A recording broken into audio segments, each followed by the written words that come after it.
नमस्कार दोस्तों मैं अभिषेक कर्ण एक बार फिर से आप सभी का कॉन्सेप्ट टाइम के इस ऑनलाइन प्लेटफॉर्म पर स्वागत करता हूं और उम्मीद करता हूं कि आप अपने घरों पर स्वस्थ होंगे।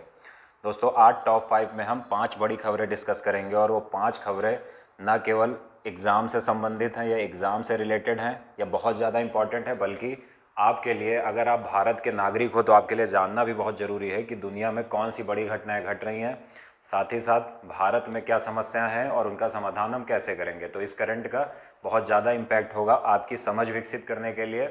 और पहली बात जो मैं बार बार दोहरा रहा हूँ और कई बार ये बात बोल चुका हूँ कि ये जो क्लास है इस पे आप वन लाइनर नहीं आपको बहुत ज़्यादा मिलेगा। ये ज़रूर है कि इसमें लगभग सारे एग्ज़ाम्स का करंट अफेयर कवर होगा। यूपीएससी, आईएएस, पीसीएस और जितने भी और भी एग्ज़ाम है स्टेट लेवल के सब कवर होगा। और साथ ही साथ जो मैं वन लाइनर बताता भी रहता हूँ कि ये इंपॉर्टेंट है एग्ज़ाम की दृष्टि से, तो वो वन लाइनर आप कवर कर सकते हो, उससे भी कवर हो जाएगा। तो ये लगभग करंट सारे एग्ज़ाम्स को कवर करेगा। खैर, फिर बता दे रहा हूँ कि जिसको पीडीएफ चाहिए वो concept time official Telegram channel पर जाकर ये पीडीएफ पड़ेगी, उस पर डाउनलोड कर सकता है। और जो लोग अपने हैंड रिटन नोट्स बनाना चाहते हैं, उन्हें written notes, hand written notes से पढ़ने में सहूलियत रहती है, तो वो हैंड रिटन नोट्स बना सकते हैं। तो चलिए शुरू करते हैं टॉप 5 में जो 5 बड़ी खबरें आज की। अगर हम पहली खबर की बात करें या पहला क्वेश्चन देख लें, तो पहला क्वेश्चन कह रहा है कि लास्ट आइस एरिया का संबंध है किस देश से या किस क्षेत्र से इसका संबंध है। तो 4 ऑप्शन है: आर्कटिक क्षेत्र, अंटार्कटिक क्षेत्र, हिमालयी क्षेत्र और साइबेरिया। साइबेरिया आपको पता है कि रशिया में है। ये 4 चीज़ें दी हुई हैं, 4 ऑप्शन है। तो अगर हम बात करें कि लास्ट आइस एरिया का संबंध कहाँ से है तो ये बहुत बड़ी खबर है। इसका संबंध है आर्कटिक रीजन से। तो कहाँ से इसका संबंध? आर्कटिक रीजन क्या है, अभी मैं पूरा विस्तार से पढ़ूंगा, इसको बताऊंगा आप लोगों को। तो इसमें जो राइट आंसर है वो है ए। ठीक है ना। अब ये समझिए पूरा मामला क्या है, क्योंकि ये एक बहुत बड़ी न्यूज़ है, क्योंकि इससे जो भी इसकी इमेजेस आ रही हैं वो बिल्कुल हृदय को रुलाने वाली हैं। तो ये न्यूज़ जानना आप लोगों के लिए बहुत ज़रूरी है। अब न्यूज़ क्या है कि आर्कटिक रीजन में, आर्कटिक रीजन क्या होता है अभी मैं आपको दिखाता हूँ। न्यूज़ ये है कि आर्कटिक रीजन में, या ये देखिए ये रीजन आपको दिख रहा है आर्कटिक ओशियन, तो यहाँ पर ये जो रीजन है, यानी ये एलिसमेयर आइलैंड और ग्रीनलैंड आइलैंड के नॉर्थ वाले क्षेत्र में, जिसको साइंटिस्ट ये बताते थे, जिसको वैज्ञानिक ये बताते थे कि इस क्षेत्र की बर्फ़ सन 2100 तक नहीं पिघलेगी, लेकिन ऐसा नहीं हुआ। और यहाँ पर 2020 अगस्त में ये बात जो रिसर्च हुई थी उसके बाद अब ये बातें आ रही हैं कि यहाँ की बर्फ़ पिघलने लगी है। और ये बहुत ही बुरी दशा है पृथ्वी के लिए, क्योंकि मानव की जो गतिविधियाँ हैं जिनके कारण ये प्रकृति पर नकारात्मक प्रभाव पड़ रहा है, इसका भविष्य में मानव को सामना करना पड़ेगा। मानव जो है वो इन्वायरमेंट, इकोलॉजी और इकोसिस्टम के साथ खिलवाड़ कर रहा है, जिसका नकारात्मक प्रभाव हम कोविड-19 के तौर पर देख रहे हैं, और इससे अभी भी मानव ढंग से निपट नहीं पा रहा है।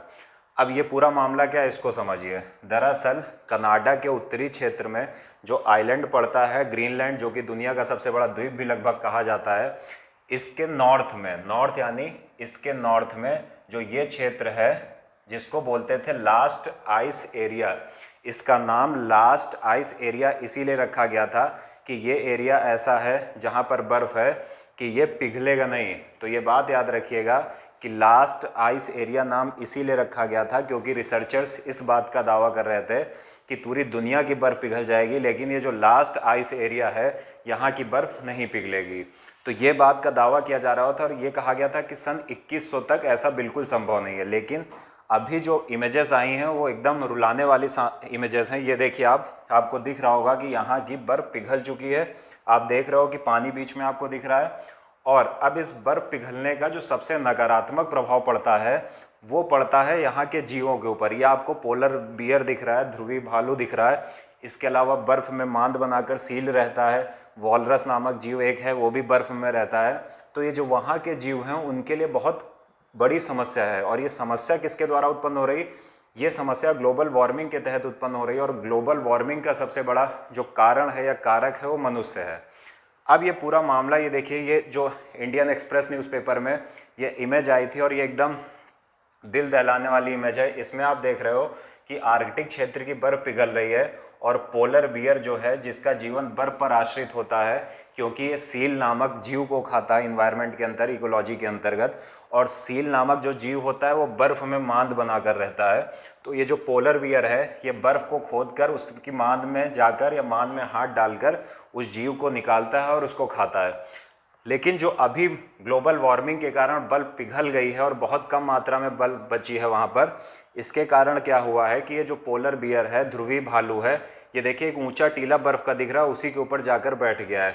तो ये इस साल की यानी 2021 की सबसे दर्दनाक तस्वीर है कि मानव की जो गतिविधियां हैं, जो मानव फॉसिल फ्यूल यूज़ कर रहा है, जीवाश्म ईंधन यूज़ कर रहा है, जिसके कारण ग्लोबल वार्मिंग बढ़ रही है, उसका नकारात्मक प्रभाव ये सब पड़ रहा है।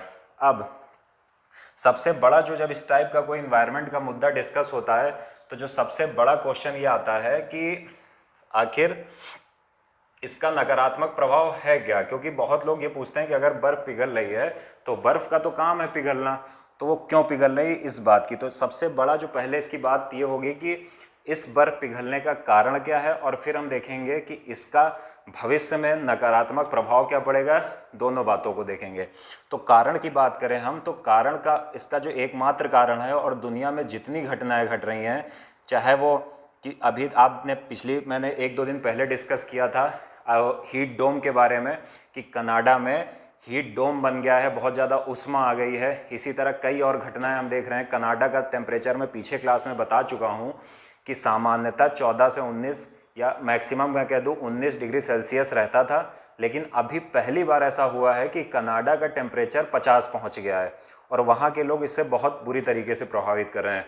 तो दुनिया में कई ऐसी चीज़ें आ रही हैं जो डराने वाली हैं। अब इसी क्रम में अगर हम बात करें तो मानव जो ग्लोबल वार्मिंग कर रहा है, ग्लोबल वार्मिंग का मतलब क्या होता है, वैश्विक तापन। अब ग्लोबल वार्मिंग का मतलब ये होता है कि मानव अपनी अंधी दौड़ में, या जो मानव की औद्योगिकरण की अंधी दौड़ है उसके तहत मानव करता क्या है, मानव अधिक से अधिक इंडस्ट्री लगाता है या बहुत ज़्यादा परिवहन का प्रयोग करता है और उसमें फॉसिल फ्यूल का यूज़ करता है। फॉसिल फ्यूल मतलब जैसे पेट्रोल, डीजल। अब जब बहुत ज़्यादा इस प्रकार के पेट्रोल, डीजल या फॉसिल फ्यूल्स का प्रयोग होता है, जीवाश्म ईंधनों का प्रयोग होता है, तो इससे होता क्या है कि बहुत सारी ऐसी गैसेस कार्बन डाइऑक्साइड टाइप की उत्सर्जित होती हैं जो हमारा जो शॉर्ट वेव रेडिएशन सूर्य का आता है उसको आने तो देती हैं, लेकिन जब वो वापस जाता है तो उसको रोक देती हैं। तो इससे क्या होता है कि हमारे वायुमंडल का तापन बहुत ज़्यादा बढ़ जाता है और पृथ्वी का टेम्परेचर बढ़ने लगता है, और इसे ही हम कहते हैं ग्लोबल वार्मिंग। अब एक टर्म मैंने बोला था कि जीवाश्म ईंधन या फॉसिल फ्यूल, तो अब मुद्दा यह है कि आखिर ये फॉसिल फ्यूल क्या होता है। तो जीवाश्म को अगर आप समझने का प्रयास करो तो जीवाश्म का मतलब होता है जीव का अस्म, यानी अगर कोई जीव कभी दब जाता है धरती के नीचे या पेड़ पौधे दब जाते हैं, मैं पूरे बायोस्फीयर की बात कर रहा हूँ, चाहे उसमें जीव जंतु हैं या पेड़ पौधे हों, तो भविष्य में क्या होता है, जैसे आप सऊदी अरबिया या ईरान देख लो, इराक देख लो, कुवैत देख लो, तो ये जो जितनी भी गल्फ़ कंट्रीज़ हैं यहाँ पर बहुत पहले क्या हुआ था, जीवाश्म दब गए थे, चाहे वो पेड़ पौधे हों और जीव हों, जिसके कारण क्या हुआ कि वहाँ पर पेट्रोल और डीजल की बहुत बड़ी खानें पाई जाती हैं या बहुत बड़े भंडार पाए जाते हैं। तो जीवाश्म ईंधन असल में कुछ नहीं होता है। जीवाश्म ईंधन ये होता है कि कभी पास्ट में अगर कहीं पर फॉसिल्स दब गए हैं तो उस आगे चलकर उसमें से कोई ना कोई ईंधन या फ्यूल निकलता है, ऐसे ही फ्यूल को हम जीवाश्म ईंधन कहते हैं। तो ये समस्या लगातार आ रही है। अब सबसे कारण तो हमने जान लिया कि ग्लोबल वार्मिंग है, लेकिन अब ये समझना ज़रूरी है कि लोग इसको सीरियसली लेते नहीं हैं, तो इसके इफ़ेक्ट क्या होंगे ये जान लीजिए। अगर हम सबसे बड़ी बात करें कि हम क्या देखते हैं कि ग्लोबल वार्मिंग के कारण आर्कटिक क्षेत्र की, आर्कटिक रीजन की जो आइस थी वो मेल्ट हो रही है, ठीक है ना। लेकिन जब ये आइस मेल्ट होगी तो इससे क्या होता है कि पृथ्वी का तापमान और ज़्यादा बढ़ेगा। क्यों बढ़ेगा ये समझिए। दरअसल जो हमारी पृथ्वी है, जब इस पर सूर्य की किरण आती है शॉर्ट वेव रेडिएशन के रूप में, तो क्या होता है कि जहाँ पर बर्फ़ होती है तो बर्फ़ से बहुत ज़्यादा मात्रा में शॉर्ट वेव रेडिएशन टकराकर परावर्तित हो जाती है, ठीक है। और इसे ही क्या कहते हैं, इसे ही एल्बिडो कहते हैं, ठीक है ना। तो और अगर बर्फ़ पिघल गई, जल बन गया, तो जो जल होता है वो सूर्य की किरणों को आकर्षित करता है और जल का टेम्परेचर बढ़ जाता है। तो इसका मतलब क्या हुआ कि अगर बर्फ़ पिघल जाती है तो एल्बिडो कम हो जाएगा, जिसका परिणाम क्या होगा कि पृथ्वी का टेम्परेचर क्या होगा, वो बहुत ज़्यादा बढ़ जाएगा और कनाडा जहाँ पर 19 डिग्री टेम्परेचर था 50 डिग्री टेम्परेचर हो रहा है। ऐसी विकट परिस्थितियाँ मनुष्य के सामने आएंगी। तो अगला क्वेश्चन ये आता है कि तो इसका उपाय क्या है। इसका उपाय इसी टॉप 5 में हम लास्ट में डिस्कस करेंगे। हाइड्रोजन फ्यूल क्या होता है, इसका उपाय यही है कि ऐसी टेक्नोलॉजीज़ का इस्तेमाल किया जाए, ऐसे फ्यूल का इस्तेमाल किया जाए जिससे ग्लोबल वार्मिंग की समस्या हमारे सामने ना आए। तो सबसे बड़ा यही है कि इसका उपाय। दूसरी चीज़ कि अगर आर्कटिक क्षेत्र की बर्फ़ गल रही है तो सीधी सी बात है, अगर बर्फ़ गलेगी तो समुद्री जल स्तर ऊपर उठेगा। और एक रिपोर्ट भी आई थी, उसमें साफ साफ ये बात लिखी गई थी कि 1900 से आज जहाँ पर हम खड़े हैं समुद्र का जल 7 से 8 इंच ऊपर आ चुका है, ठीक है ना। और समुद्री जल जब ऊपर आता है तो सबसे ज़्यादा वल्नरेबल कौन होता है, सबसे ज़्यादा संकट किसको उत्पन्न हो जाता है। जितने भी आइलैंड कंट्री हैं, जितने भी छोटे छोटे द्वीप हैं, जैसे भारत का कौन सा हो गया, लक्षद्वीप हो गया, या हम भारत के नीचे हैं मेडागास्कर के बगल में मॉरिशस, सेशल्स, तो ये सारे द्वीप ऐसे हैं। अब जब समुद्र का जल गलता है, जब समुद्र की बर्फ गलती है तो समुद्री जल स्तर ऊपर उठता है, यानी जल बर्फ गलेगी तो जल बढ़ेगा, और जैसे ही जल की मात्रा बढ़ेगी तो बहुत सारे ऐसे द्वीप हैं हमारे समुद्र में, चाहे वो भारत के आइलैंड हो या किसी और देश के आइलैंड हो, वो डूब जाएंगे। तो ये बहुत बड़ा संकट है मानव समुदाय के लिए। तीसरी बात, खाद्य सुरक्षा। अब खाद्य सुरक्षा का मतलब क्या, फूड सिक्योरिटी कैसे प्रभावित होगी ये समझिए। अगर बर्फ़ पिघल रही है, जल बढ़ रहा है, तो इसका मतलब है कि सूर्य की किरणें भी पड़ेंगी तो इवेपोरेशन या वाष्पीकरण होगा। वाष्पीकरण क्या होगा, वाष्पीकरण का मतलब ये होता है कि उष्मा पाकर जो जल था, जो लिक्विड फॉर्म में था, वो वाटर वेपर या गैस फॉर्म में बदल गया। अब जब वो गैस फॉर्म में वाटर वेपर ऊपर जाती है और तापमान कम होता है तो उस गैस फॉर्म वाले वाटर वेपर का कंडेंसेशन हो जाता है और उसके पश्चात प्रेसिपिटेशन या वर्षण होता है। सीधी सी बात है। तो सीधी सी बात है, अगर ये सब पूरी पृथ्वी पर ऐसी घटनाएं हो रही हैं, वर्षा पहले से कहीं अधिक हो जाएगी, कहीं कम हो जाएगी, तो इससे फूड सिक्योरिटी हमारे सामने संकट आएगी। फूड सिक्योरिटी क्राइसिस जिसे कहते हैं, खाद्य सुरक्षा संकट, ऐसी समस्याएं हमारे सामने आएंगी। ये मानव को ध्यान रखना होगा। अभी कोविड-19 के दौरान हम देख रहे हैं कि अफ्रीका के बहुत सारी कंट्रीज़, साथ ही साथ नॉर्थ कोरिया भी फूड क्राइसिस को झेल रहा है। तो फूड सिक्योरिटी भी एक बहुत बड़ा मामला है ऐसी घटनाओं के लिए। अब अगर हम उसके बाद बात करें अगर हम बात करें तो यहाँ पर लिखा हुआ है परमाफ्रॉस्ट है, ये फॉरेस्ट लिख दिया गया है, खैर टाइपिंग मिस्टेक है। परमाफ्रॉस्ट और ग्लोबल वार्मिंग। अब परमाफ्रॉस्ट क्या होता है, ये बहुत अच्छा वर्ड है, इसको याद रखिएगा। परमाफ्रॉस्ट क्या होता है, परमाफ्रॉस्ट का मतलब ये होता है कि किसी ऐसे स्थान की मिट्टी जहाँ का तापमान बहुत कम हो, 0 डिग्री सेल्सियस या उससे भी कम, जहाँ पर तापमान बहुत कम होता है, वहाँ पर क्या होता है कि मिट्टी जो होती है वो जम जाती है, एकदम चट्टान जैसी हो जाती है, बर्फ़ जैसी हो जाती है।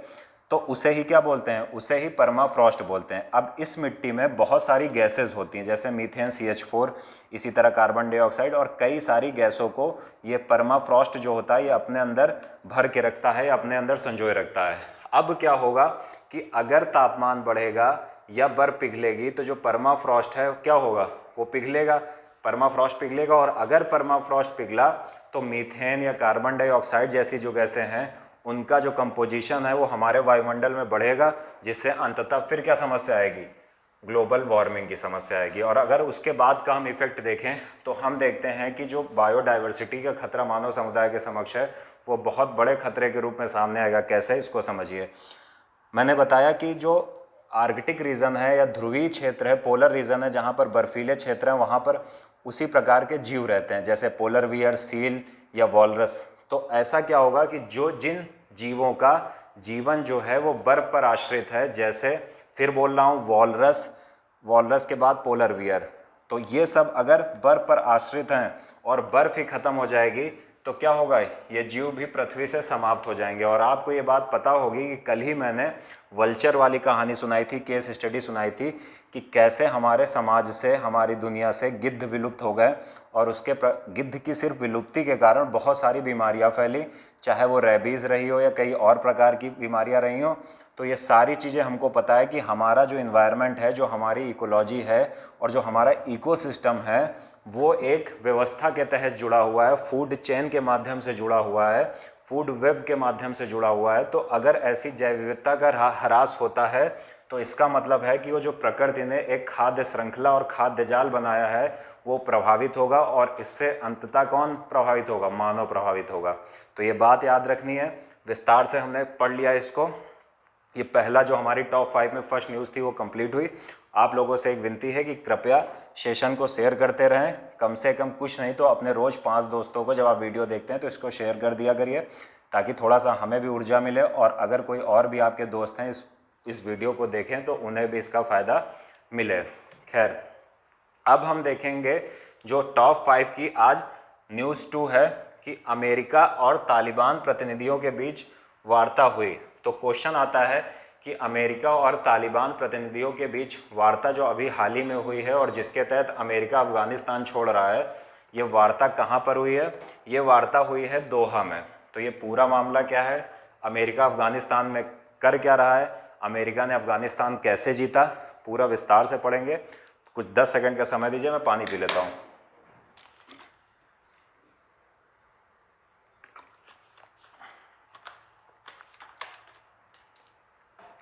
अब अगर हम बात करें अमेरिका और तालिबान, यानी न्यूज़ क्या है? अमेरिका की वापसी और अफगानिस्तान शांति वार्ता। इस पूरे मामले को समझते हैं। अफगानिस्तान पीस प्रोसेस और अमेरिका की वापसी, ये मामला है क्या? दरअसल अप्रैल 2021 में अमेरिकी राष्ट्रपति जो बाइडेन ने इस बात की घोषणा की कि सितंबर 11, 2021 को अमेरिका हमेशा के लिए अफगानिस्तान छोड़ देगा।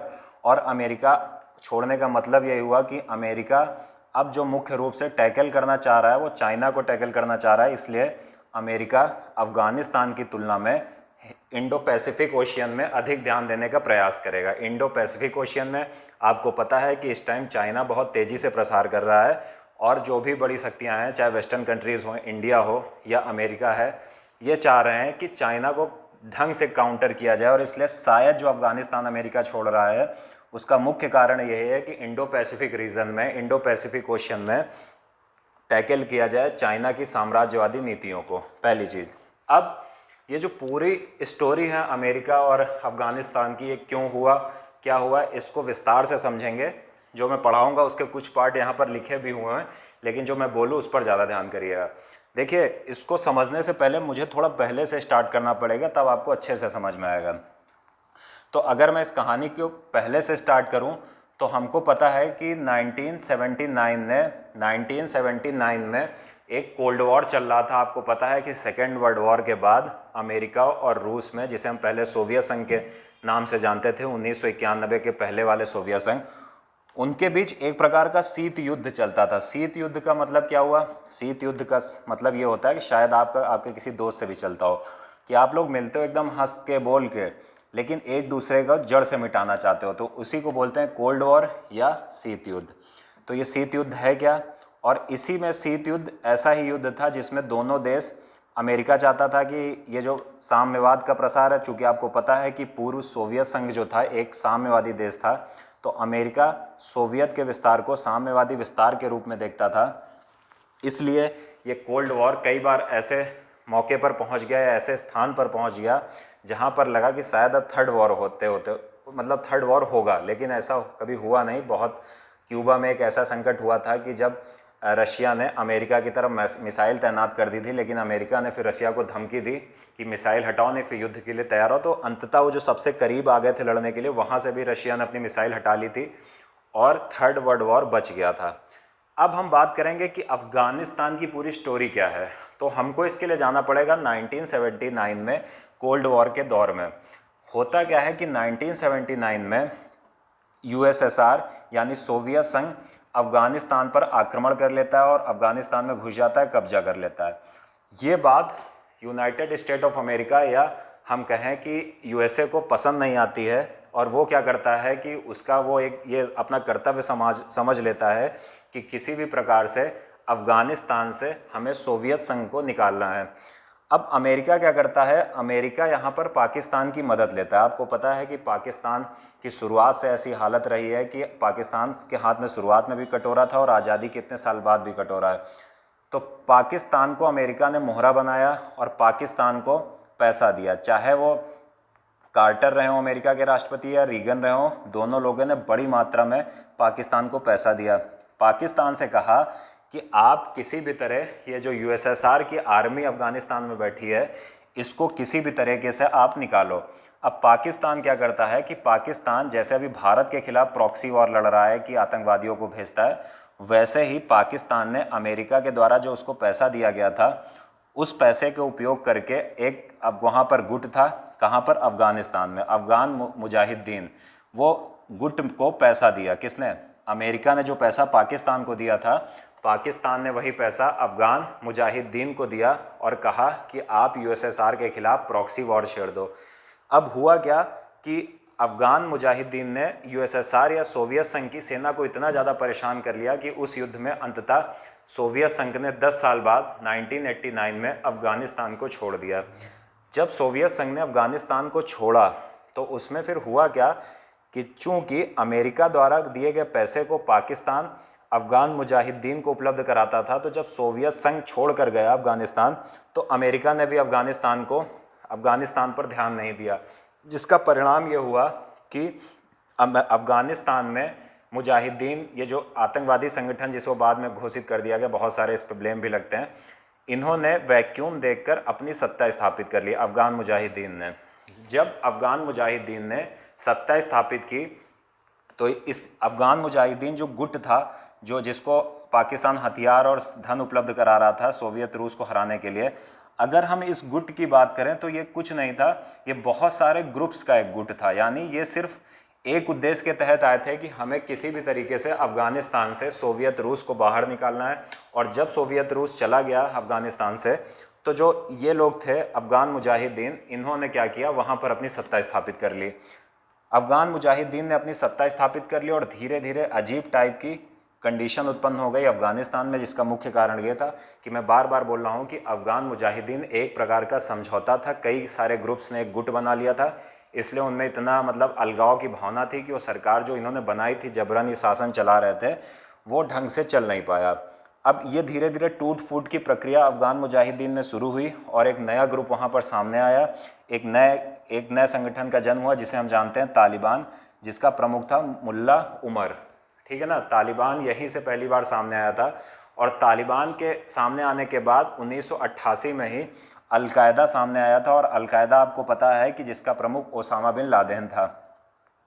अब पूरा मामला ये था कि अमेरिका ने जो पैसा दिया था उसके दम पर पाकिस्तान ने सोवियत रूस को तो हरवा दिया था, लेकिन ये जो आतंकवादी संगठन थे, चाहे अलकायदा रहा हो, तालिबान रहा हो, अफगान मुजाहिदीन रहा हो, ये लोग जो थे ये कंट्रोल से बाहर निकल गए थे, खासकर अमेरिका के कंट्रोल से बाहर निकल गए थे। इसी में क्या हुआ कि 2001 में जो अलकायदा गुट सामने आया था, इसके जो प्रमुख थे ओसामा बिन लादेन, इन्होंने अमेरिका में कर दिया, हमला करवा दिया। अब उस हमले में क्या हुआ कि अमेरिका के 3000 लोगों की मृत्यु हो गई सन 2001 में। उस टाइम राष्ट्रपति जो उन्होंने थे जॉर्ज बुश, उन्होंने वॉर एंड टेरर छोड़ दिया। वॉर एंड टेरर छोड़ दिया मतलब ये हुआ कि आतंकवाद के खिलाफ वॉर छेड़ दिया। किसने? जॉर्ज बुश ने। और 2001 में अमेरिका, जो कि एक वर्ल्ड पावर है, वो अफगानिस्तान में घुस गया और उन्होंने अफगानिस्तान को इन्वेड कर लिया या अफगानिस्तान को जीत लिया। अब अमेरिका की एक अच्छी बात थी कि अमेरिका कहीं पर जाता था तो वहाँ पर डेमोक्रेटिक गवर्नमेंट स्थापना करने की प्रयास करता था। अमेरिका अफगानिस्तान में 2001 से अभी तक बना हुआ है, और 2001 में जब अमेरिका पहुँचा तो अमेरिका ने धीरे धीरे वहाँ पर डेमोक्रेटिक प्रोसेस की स्थापना करना शुरू कर दिया और वहाँ पर एक लोकतंत्र की स्थापना का प्रयास किया। अब ये सारी प्रोसेस चल रही हैं। इस टाइम अगर हम बात करें तो अमेरिकी सैनिक धीरे धीरे अफगानिस्तान को छोड़ रहे हैं, और वहाँ पर जो इस टाइम राष्ट्रपति हैं अशरफ गनी साहब। अब अभी तक जो अफगानिस्तान में हो वो लगभग डेमोक्रेटिक मामला है, लोकतांत्रिक मामला है।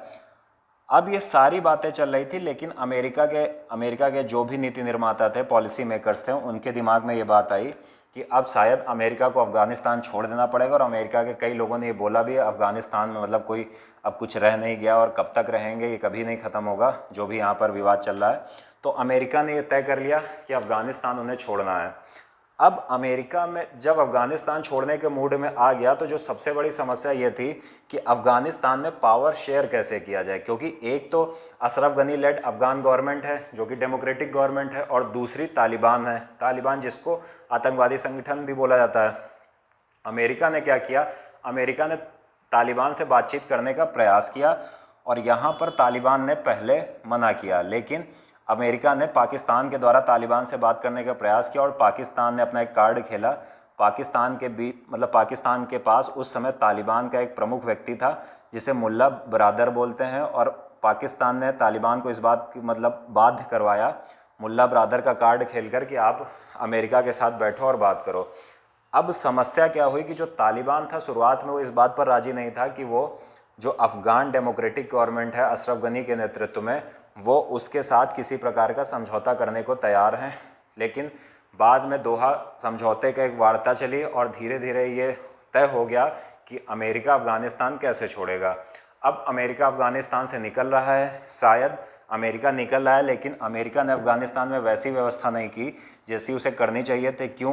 क्योंकि अभी 2-3 दिन पहले न्यूज़पेपर में ये बात भी थी कि अमेरिका जब बाहर निकल रहा है और अमेरिका भी निकल ही रहा है लगभग, और तालिबान ने धीरे धीरे एक एक जिला करके काफ़ी बड़े क्षेत्र पर अफ़गानिस्तान के नियंत्रण कर लिया है। अब ये बातें हो ही रही हैं और यहाँ तक भी बात हो चुकी है कि अमेरिका जो अफ़गानिस्तान में अपने हथियार ख़राब छोड़ आया है, जो ट्रक्स छोड़ आया है, जो मशीन गन्स छोड़ आया है, अफ़गानिस्तान के जो तालिबान थे वो उसका फ़ायदा उठा रहे हैं और एक के बाद एक ज़िला जीतते चले जा रहे हैं। साथ ही साथ अमेरिका ने जो अफ़गानी सैनिकों को ट्रेंड किया था उसमें कुछ सैनिक तो भाग जा रहे हैं और कुछ तालिबान से ही मिल जा रहे हैं और वो और नुकसान पहुँचा रहे हैं जो वहाँ पर डेमोक्रेटिक गवर्नमेंट है अशरफ गनी के नेतृत्व में। ये सारा मामला चल रहा है। अब हमें यहाँ पर यह समझना ज़रूरी है कि अफ़गानिस्तान में पाकिस्तान के हित क्या हैं। अगर हम पाकिस्तान की बात करें तो पाकिस्तान और अफ़गानिस्तान का जो सबसे बड़ा विवाद है वो ड्यूरेंट लाइन को लेकर है। ड्यूरेंट लाइन क्या है अभी मैं दिखाता हूँ आपको। पाकिस्तान और अफ़गानिस्तान के बीच जो सीमा है उसे ही क्या बोलते हैं? ड्यूरेंट लाइन बोलते हैं, जो 1873 ईस्वी में निर्धारित हुई थी। ठीक है ना, इसे ही क्या बोलते हैं? ड्यूरेंट लाइन बोलते हैं। ये पाकिस्तान और अफ़गानिस्तान के बीच सबसे बड़ा विवाद है क्योंकि जो अफ़गानिस्तान है वो इस लाइन को मान्यता नहीं देता है, वो इसे बॉर्डर नहीं मानता है। ये 1873 में निर्धारित हुई थी। उसके पश्चात जब पाकिस्तान एक स्वतंत्र राष्ट्र बन गया 1947 में, उसके पश्चात धीरे धीरे इन दोनों देशों के बीच बॉर्डर कॉन्फ्लिक्ट स्टार्ट हो गया। अब ये सारे कॉन्फ्लिक्ट चल रहे हैं, लेकिन हमेशा आप देखते हैं कि जब अफ़गान पीस प्रोसेस की बात होती है तो पाकिस्तान को बड़ा महत्व दिया जाता है। तो ये महत्व क्यों है ये समझिए। सबसे बड़ी चीज़ ये है कि पाकिस्तान की जो स्ट्रेटेजिक लोकेशन है वो बहुत इंपॉर्टेंट है, इसीलिए पाकिस्तान को इतना महत्व दिया जाता है। दूसरी बात यह है कि पाकिस्तान जो है, पाकिस्तान जो समर्थित अब तालिबान है, क्योंकि पाकिस्तान तालिबान का समर्थन करता है। क्यों करता है? क्योंकि जो तालिबान की, या हम कहें तालिबान नहीं कहेंगे, हम कहें अफ़गानिस्तान की जो अशरफ गनी लेड गवर्नमेंट है, अगर हम उसकी बात करें तो वो प्रो इंडियन है और पाकिस्तान चाहता है कि तालिबान अफ़गानिस्तान में आए, तालिबान सत्ता में आए।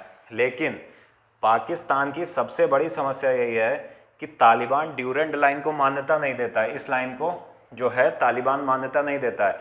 इसलिए जो पाकिस्तान चाह रहा है वो ये चाह रहा है कि तालिबान सत्ता में तो आए, लेकिन तालिबान इतना शक्तिशाली ना हो जाए कि कल को इस लाइन पे लेकर पाकिस्तान से विवाद करे।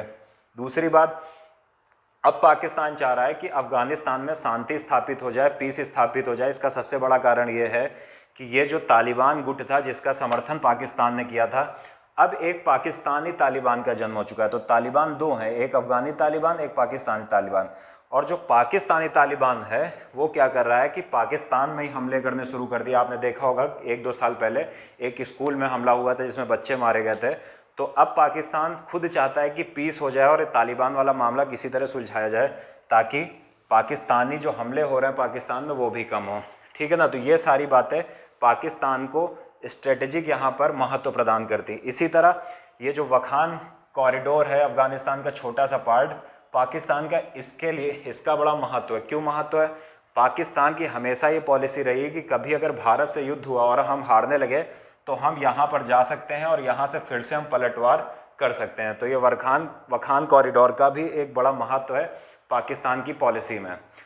अब अगर हम यहाँ पर देखें चाइना के इंटरेस्ट क्या हैं, तो चाइना के हम इंटरेस्ट की बात करें तो चाइना को आपको पता है कि ये जो जिनजियांग प्रांत है, जिसे चाइनीज़ लैंग्वेज सिंसियांग भी कहते हैं, नॉर्मली हम लोग जिनजियांग पढ़ते हैं, यहाँ पर उइगर मुस्लिम रहते हैं। तो चाइना चाहता है कि इस वाले रीजन में शांति बनी रहे ताकि जो उइगर मुस्लिम वाले क्षेत्र में उनको कोई समस्या ना हो।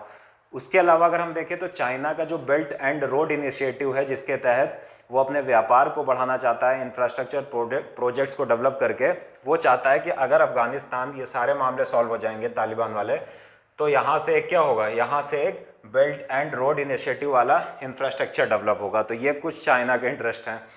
अब सबसे जो इम्पोर्टेंट है, हमें ये समझना ज़रूरी है कि अफगानिस्तान पीस प्रोसेस में भारत कहाँ पर खड़ा है या भारत के इंटरेस्ट क्या हैं, ये जानना बहुत ज़रूरी है।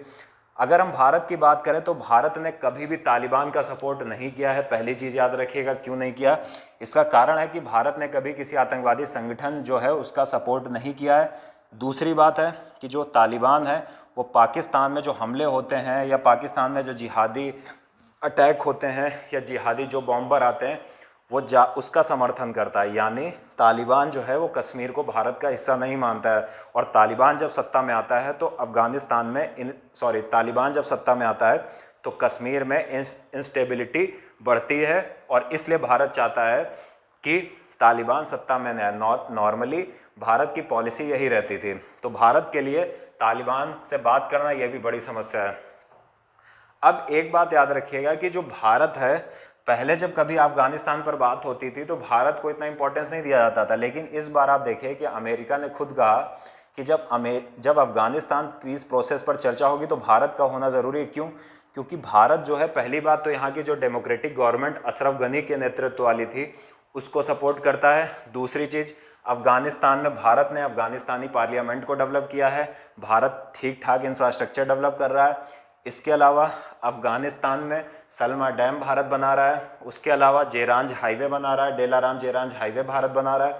साथ ही साथ भारत जो है उसको मध्य एशिया में जाने के लिए क्या होगा, अफगानिस्तान एक रूट प्रदान करता है। क्यों प्रदान करता है? क्योंकि मध्य एशिया में ऑयल एंड नेचुरल गैस के बहुत सारे रिसोर्सेज हैं, तो उसको प्राप्त करने के लिए अफगानिस्तान भारत के लिए एक इम्पॉर्टेंट महत्व रखता है। और तालिबान की अगर बात करें तो तालिबान को आपको याद होगा कि 1999 में एक उन्होंने इंडियन फ्लाइट या इंडियन विमान 814 को हाईजैक कर लिया था। तो एक आप देखो, अगर बैकग्राउंड देखो तो हिस्टोरिकल तौर पर भी भारत के तालिबान से बहुत अच्छे संबंध नहीं रहे हैं। लेकिन भारत ने पिछली बार क्या कहा था कि तालिबान का बिल्कुल विरोध किया था और उसके भारत को बड़े नकारात्मक प्रभाव भुगतने पड़े थे। तो इस बार भारत थोड़ा सा जो तालिबान के पक्ष में, मतलब पूरी तरीके से तो पक्ष में नहीं, लेकिन भारत इस समय नेगोशिएशन के मूड में है, क्योंकि भारत का बहुत बड़ा इन्वेस्टमेंट है कहाँ पर, अफगानिस्तान में। इसलिए जब 2018 में अफगानिस्तान पीस प्रोसेस की मीटिंग मॉस्को में हुई तो वहाँ पर भारत का एक इनफॉर्मल डेलीगेशन गया। उसके पश्चात हम देखते हैं कि 2020 में जब अफगानिस्तान पीस प्रोसेस दोहा में बात हुई तो हमारे जो जयशंकर साहब हैं वो गए। तो भारत क्या है, पार्टिसिपेट कर रहा है। तो ये पूरा मामला क्या है, ये पूरा मामला अफगानिस्तान से संबंधित है, जिसे क्या कहते हैं, जिसे बोलते हैं ग्रेवयार्ड ऑफ ग्लोबल एम्पायर्स, ठीक है ना, वैश्विक साम्राज्यों का कब्रगाह। तो ये अफगानिस्तान में सारा संकट चल रहा है। और अभी जो एकदम करंट सिचुएशन ये है कि अफगानिस्तान की जो सबसे बड़ी समस्या ये आ रही कि अमेरिका तो हट गया और अमेरिका ने कोई ऐसी मजबूत व्यवस्था नहीं की कि पावर शेयरिंग हो पाती, और तालिबान धीरे धीरे अफगानिस्तान पर कंट्रोल करता चला जा रहा है। और वहाँ की जो डेमोक्रेटिक गवर्नमेंट है अशरफ गनी के नेतृत्व में, उसके समक्ष तालिबान बहुत बड़ा संकट बन गया है। तो ये आज की हमारी टॉप 5 की दूसरी न्यूज़ हो गई। उम्मीद है आपको समझ में आया होगा, और अगर आपको ये न्यूज़ समझ में आई है तो कम से कम इसको शेयर करते रहे, अपने दोस्तों के बीच में ही कर दें, अपने फैमिली मेम्बर्स के बीच में कर दें, जिससे अधिक से अधिक लोग हमसे जुड़ सके और हमें भी एक बूस्ट मिल सके और हम भी और अच्छा करने की कोशिश करें। तो खैर ये हो गया। अब जो तीसरी न्यूज़ है वो जो आज की है, ये सब वही है जो मैं बता चुका हूँ। अब तीसरा क्वेश्चन है कि सूबा आंदोलन, सूबा मूवमेंट का संबंध किस राज्य से है? सूबा movement is related to which state? ये हमें बताना है। 4 ऑप्शन है, असम, उत्तर प्रदेश, बिहार, पंजाब।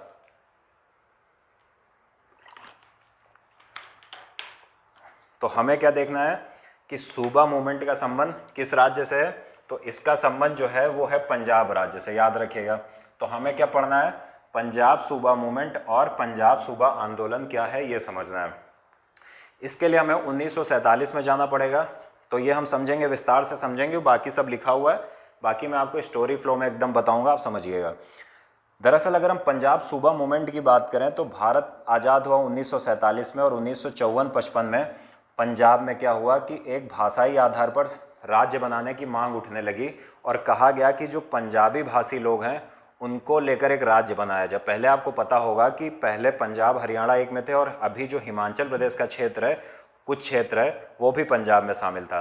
तो हुआ क्या कि 1954-55 में पंजाब में एक डिमांड उठी। वो डिमांड क्या थी कि जो पंजाबी बोलने वाले लोग हैं उनका एक पृथक राज्य बनाया जाए।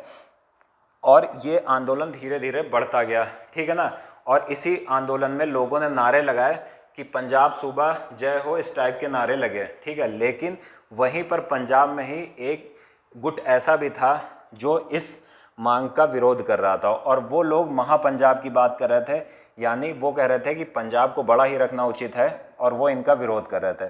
धीरे धीरे ये जो दोनों नारे थे, स्लोगन्स थे, इनको लेकर तनाव बढ़ने लगा।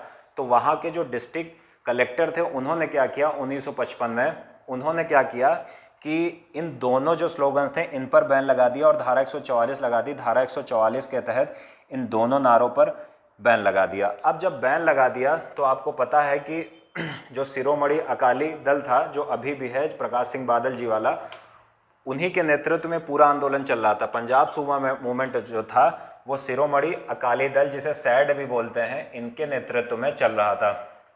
इन्होंने उसके बाद क्या किया, जब डिस्ट्रिक्ट कलेक्टर ने ये 1955 ईस्वी में ये जो नारे लग रहे थे पंजाब सूबा जय हो या महापंजाब, इस पर बैन लगा दिया। कहा कि ये जो है ये पंजाब की अखंडता को, ये नारे, इंटीग्रिटी को ये नारे प्रभावित कर रहे हैं।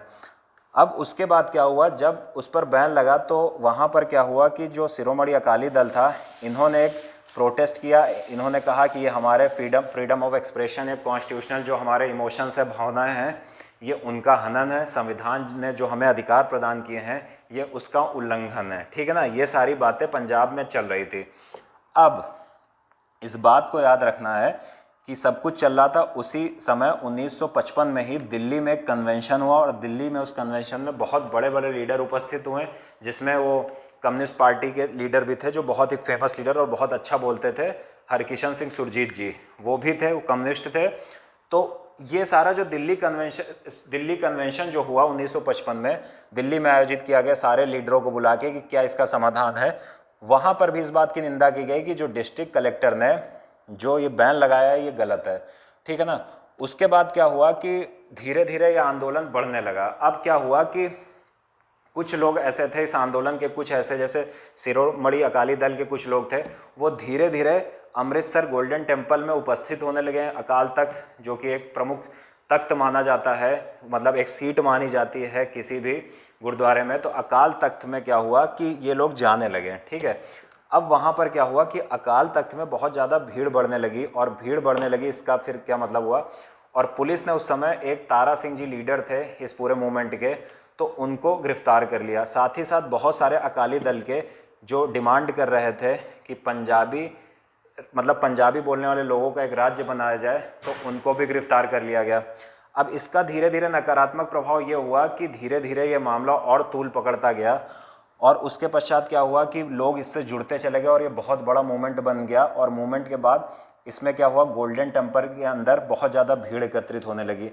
पुलिस ने यहाँ पर कार्यवाही की और कई बड़े नेताओं को गिरफ्तार किया, चाहे वो अकाली दल के नेता रहे हो, कार्यकर्ता रहे हो, या फिर ये जो शिरोमणि गुरुद्वारा प्रबंधन कमेटी है इसके भी कई व्यक्तियों को। अच्छा, ये गुरुद्वारा कमेटी क्या होती, गुरुद्वारों को चलाने के लिए एक कमेटी होती ताकि जो गुरुद्वारे के कामकाज हैं उनको संचालित किया जा सके। तो इसके भी कई बड़े नेताओं को गिरफ्तार कर लिया।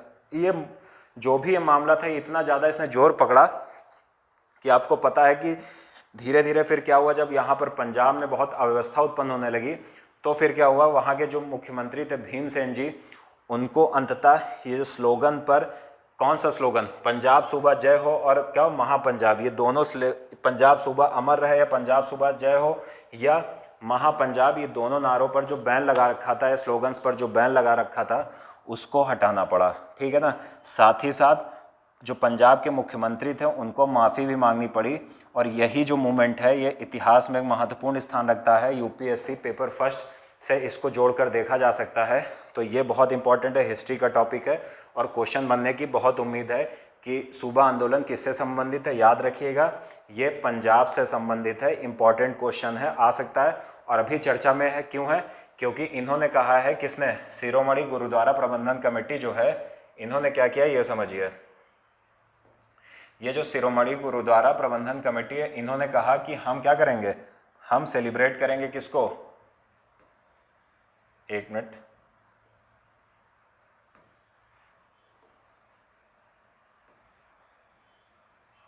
इन्होंने कहा कि हम इस मूवमेंट की याद में इसको हम सेलिब्रेट करेंगे। लिखा हुआ है कि शिरोमणि गुरुद्वारा प्रबंधन कमेटी ने 4 जुलाई 1955 को पंजाब सूबा आंदोलन के दौरान स्वर्ण मंदिर के अंदर पुलिस बल द्वारा की गई कार्यवाही को याद करते हुए कार्यक्रम आयोजित किया। मतलब वही जो पुलिस बल ने घुसकर जो गुरुद्वारा प्रबंधन कमेटी के लीडर थे या फिर शिरोमणि अकाली दल के नेता थे, कार्यकर्ता थे, उनके ऊपर जो कार्यवाही की थी, उसके लिए यहाँ पर एक क्या हुआ, एक प्रोग्राम ऑर्गेनाइज किया गया और इसीलिए ये इम्पॉर्टेंट है।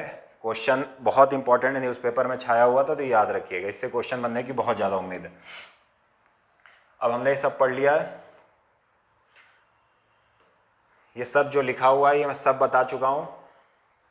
एक चीज़ और जान लीजिए कि पंजाब, ये आपको पता है यहाँ पर एक ये राज्य पुनर्गठन आयोग जो था या पंजाब पुनर्गठन था, पंजाब पुनर्गठन 1966 में हुआ। लिखा हुआ है देखिए, पंजाब पुनर्गठन अधिनियम, एक मिनट, पंजाब पुनर्गठन अधिनियम 1966 के तहत पंजाब को क्या किया गया, मैं पहले ही स्टार्टिंग में बता चुका हूँ कि पंजाब को पंजाब और हरियाणा में विभाजित किया गया। साथ ही साथ पंजाब का कुछ क्षेत्र हिमाचल प्रदेश जो कि तब यूटी था उसको स्थानांतरित कर दिया गया। तो सारी बातें मैं बता चुका हूँ। अब जो क्वेश्चन नंबर 4 है, टॉप 5 की आज 4th न्यूज़ है, ये कह रहा है कि इंटरनेशनल रिन्यूएबल एनर्जी एजेंसी का मुख्यालय कहाँ स्थित है। इस बात को याद रखिएगा, इसका मुख्यालय कहाँ पर स्थित है ये आपको बताना है। इसका मुख्यालय जो है वो अबू धाबी यूएई में उपस्थित है या स्थित है, ये सारी बात जान लीजिए। एरेना या इंटरनेशनल रिन्यूएबल एनर्जी एजेंसी क्या है, इसका क्या काम है, सब समझेंगे, विस्तार से समझेंगे। अब ये समझिए कि न्यूज़ में क्यों है, क्योंकि आजकल अभी एक बात सामने आई है ग्रीन हाइड्रोजन की या हाइड्रोजन फ्यूल की। मैंने शुरुआत में ही बताया था शुरुआती आर्टिकल में कि जो हाइड्रोजन फ्यूल की बात है, जो ग्लोबल वार्मिंग को टैकल करने के लिए बहुत ही जिसका महत्व है और अगर इसका हम ठीक ढंग से प्रयोग कर पाए तो हम आसानी से ग्लोबल वार्मिंग को टैकल कर लेंगे। तो हाइड्रोजन फ्यूल की हम बात करते हैं और हम समझेंगे हाइड्रोजन फ्यूल कितने प्रकार के होते हैं। हमें पता है कि अगर हम फॉसिल फ्यूल या जीवाश्म ईंधनों का प्रयोग करते हैं तो उससे क्या होता है, उससे इन्वायरमेंटल पॉल्यूशन होता है, पहली चीज़, ठीक है।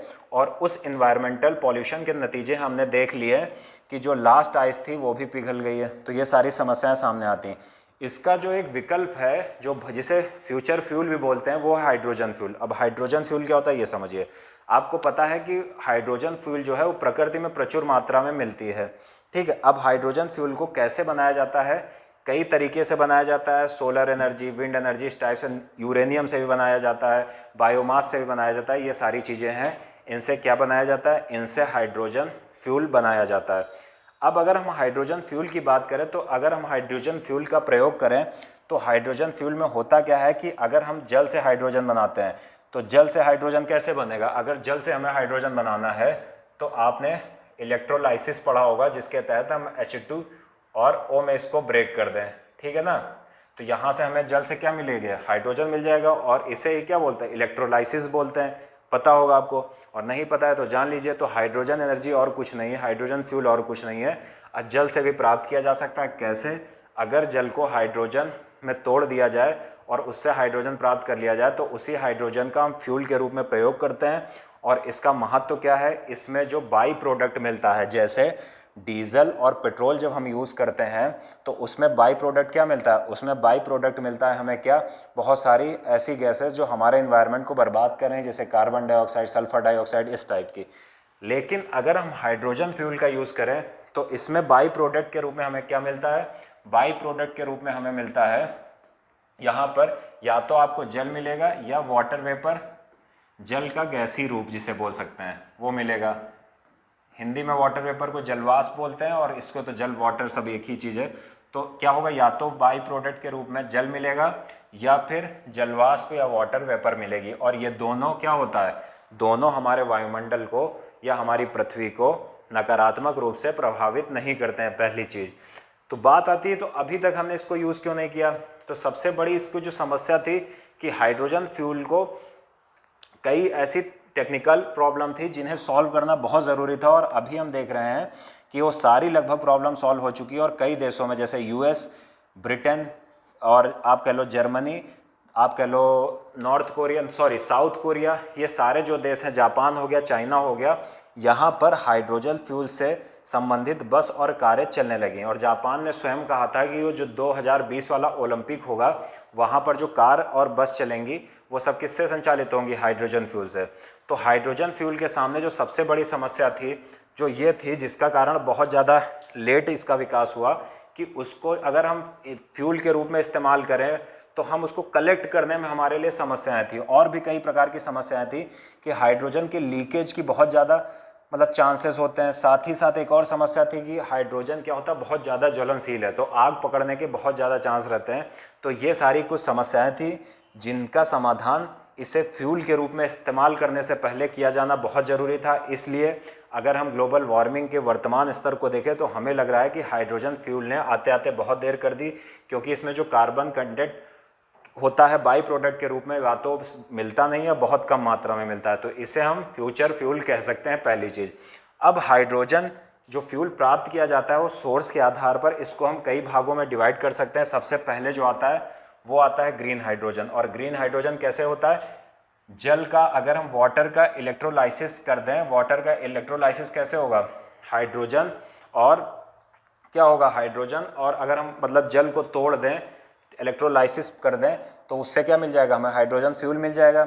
और ये एकदम कैसा होता है? जब इस हाइड्रोजन फ्यूल का हम ईंधन के रूप में प्रयोग करते हैं तो ये बिल्कुल हमें कैसे बाई प्रोडक्ट में कोई भी कार्बन रिलेटेड कुछ भी नहीं देता, और ये बहुत ही अच्छा है हमारे वातावरण के लिए, पहली चीज़। दूसरी चीज़ आती है ब्राउन हाइड्रोजन। ब्राउन हाइड्रोजन क्या होता है? ब्राउन हाइड्रोजन होता है जब हम कोयले का प्रयोग करके हाइड्रोजन का उत्पादन करते हैं और जो भी उत्सर्जन होता है उसे वायुमंडल में रिलीज करते हैं, तो उसे बोलते हैं ब्राउन हाइड्रोजन। ये याद रखिएगा खासकर सिविल सर्विसेज वाले, क्योंकि ये डायरेक्ट आ सकता है क्वेश्चन कथन में कि स्टेटमेंट में कि ब्राउन कार्बन किससे रिलेटेड है? नेचुरल गैस से। तो याद रखना ब्राउन जो कार्बन है, ब्राउन हाइड्रोजन जो है वो कोयले से रिलेटेड है, इस बात को याद रखिएगा। उसके बाद अगर हम हाइड्रोजन की बात करें तो एक आता है ग्रे हाइड्रोजन और दूसरा आता है ब्लू हाइड्रोजन, और इन दोनों को आपको साथ में पढ़ना होगा। क्यों पढ़ना होगा ये समझिए। अगर हम ग्रे हाइड्रोजन की बात करें तो ग्रे हाइड्रोजन प्राकृतिक गैस से प्राप्त किया जाता है, नेचुरल गैस से प्राप्त किया जाता है, पहली चीज। और ये भी प्राकृतिक गैस नेचुरल गैस से प्राप्त किया जाता है। तो आपको लग रहा है कि तो फिर अंतर क्या है? क्योंकि मैं खुद कह रहा हूँ कि दोनों नेचुरल गैस से प्राप्त किए जाते हैं। ये बहुत ही कॉमन सी चीज़ है और बहुत ही माइक्रो टॉपिक है, इसको समझिए।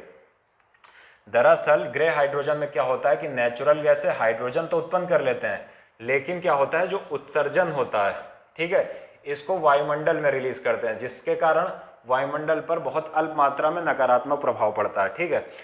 अगर हम ब्लू हाइड्रोजन की बात करें तो यहाँ भी हाइड्रोजन का कैसे उत्पन्न करते हैं, कैसे उत्पादन करते हैं? यहाँ भी हाइड्रोजन का जो प्रोडक्शन होता है वो नेचुरल गैस द्वारा किया जाता है, पहली चीज। लेकिन अंतर बस इतना है, यहाँ पर क्या हो रहा है, हाइड्रोजन का जो भी उत्सर्जन है उसको हम क्या कर रहे हैं, एटमॉस्फेयर में रिलीज कर रहे हैं। यहाँ पर क्या हो रहा है, उस जो कार्बन उत्सर्जित हो रहा है हाइड्रोजन को बनाने के दौरान, उसे हम क्या करते हैं, कार्बन को कैप्चर कर लेते हैं, मतलब पकड़ लेना और उसको कहीं पर स्टोरेज कर देना, जैसे धरती को खोदकर उसके अंदर गाड़ देना। इस प्रकार से बहुत सारे मेथड हैं जिसके तहत कार्बन स्टोरेज होता है। इसे ही कहते हैं कि उत्सर्जन को कैप्चर करना। ये सारी चीज़ें, इसमें जो सबसे अच्छा हाइड्रोजन है वो कौन सा है, वो है ग्रीन हाइड्रोजन, जिसमें बाई प्रोडक्ट के रूप में बिल्कुल ही कार्बन नहीं निकलता है। तो ग्रीन हाइड्रोजन कौन सा है, एक मिनट, ये जो ग्रीन हाइड्रोजन है ये बहुत ही अच्छा फ्यूल है। क्यों? क्योंकि इसमें क्या है कि इसमें जो बाई प्रोडक्ट बनता है वो क्या बनता है, बाई प्रोडक्ट बनता है वाटर वेपर, वाटर वेपर या जलवाष्प बनता है, ठीक है ना। तो क्या है ये वाटर वेपर है, और इसमें बाई प्रोडक्ट अगर जल या जल के लिक्विड फॉर्म जलवाष्प बनती है तो उसका क्या होता है, कोई भी नकारात्मक प्रभाव नहीं पड़ता है। तो ये फ्यूचर फ्यूल कहा जा सकता है। तो ये हो गया हमारा क्या, हमारा ये हो गया हाइड्रोजन फ्यूल, जिसे ग्रीन हाइड्रोजन टॉपिक था। अब सबसे इम्पॉर्टेंट बात जो याद रखनी है कि भारत सरकार भी इस पर बहुत ज़्यादा ध्यान दे रही है, इसीलिए भारत सरकार ने बजट में नेशनल हाइड्रोजन एनर्जी मिशन की घोषणा की है, पहली चीज़, ठीक है, ताकि जो एनर्जी की आवश्यकताएं हों उनका अधिकांश समाधान कैसे किया जाए, उसमें से अधिकांश का समाधान हाइड्रोजन द्वारा किया जाए, ठीक है ना। उसके अलावा एक बात और याद रखिएगा कि भारत सरकार एक अलायंस भी चला रही है, H2 अलायंस। तो इस बात को याद रखना है आपको कि भारत सरकार जो है वो H2 अलायंस चला रही है। किस लिए, वो इसमें दिया नहीं हुआ है, वो अलग से मैं ऐड कर रहा हूँ। वो न्यूज़ में था अभी थोड़े दिन पहले कि 3 महीने पहले शायद वो न्यूज़ में था कि भारत सरकार एक क्या कर रही है, H2 अलायंस चला रही, इनिशिएटिव उसने लॉन्च किया, ताकि H2 मतलब हाइड्रोजन। और इसका मतलब क्या था, इसका मतलब यही था कि जो कंट्रीज़ हैं, जो वर्ल्ड की कंट्रीज़ हैं, वो पार्टिसिपेट करें उस अलायंस में, हाइड्रोजन अलायंस में, जो इंडियन गवर्नमेंट ने शुरू किया है। उससे फ़ायदा क्या होगा कि सारे देश आएंगे, सभी अपनी टेक्नोलॉजीज़ लेकर आएंगे, तो उससे क्या होगा, एक फ्यूचर फ्यूल के तौर पर हाइड्रोजन को ख्याति मिलेगी। तो ये सारा सब कुछ चल रहा है और भविष्य का, इसे हम फ्यूचर फ्यूल भी बोलते हैं। बहुत इंपॉर्टेंट है, याद रखिएगा कि हाइड्रोजन की भविष्य में बहुत ज़्यादा संभावनाएँ हैं।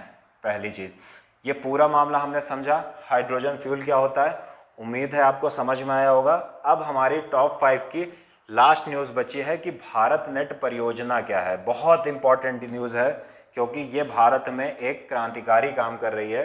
तो इस बात को याद रखिएगा कि भारत नेट परियोजना या भारत नेट प्रोजेक्ट क्या है और क्यों सरकार की ये प्रमुख परियोजना मानी जा रही है। मैं 1 मिनट में पानी पीता हूँ, आप लोग तब तक सेशन को शेयर कर दीजिए।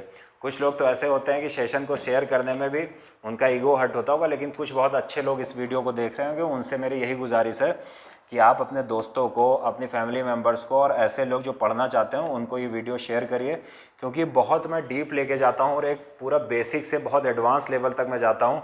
मैंने बेसिक से इस टॉपिक में शुरू किया कि हाइड्रोजन फ्यूल क्या है, और आखिरी में जो इंडियन गवर्नमेंट का H2 अलायंस मुझे याद आ गया, वो भी मैंने ऐड कर दिया जो इसमें था नहीं। साथ ही साथ नेशनल हाइड्रोजन एनर्जी मिशन की भी हमने बात कर ली। तो ये आंसर राइटिंग में जो सिविल सर्विसेज वाले लोग हैं, अगर इसको ऐड करेंगे तो आपका आंसर बहुत ज़्यादा इम्पैक्टफुल रहेगा।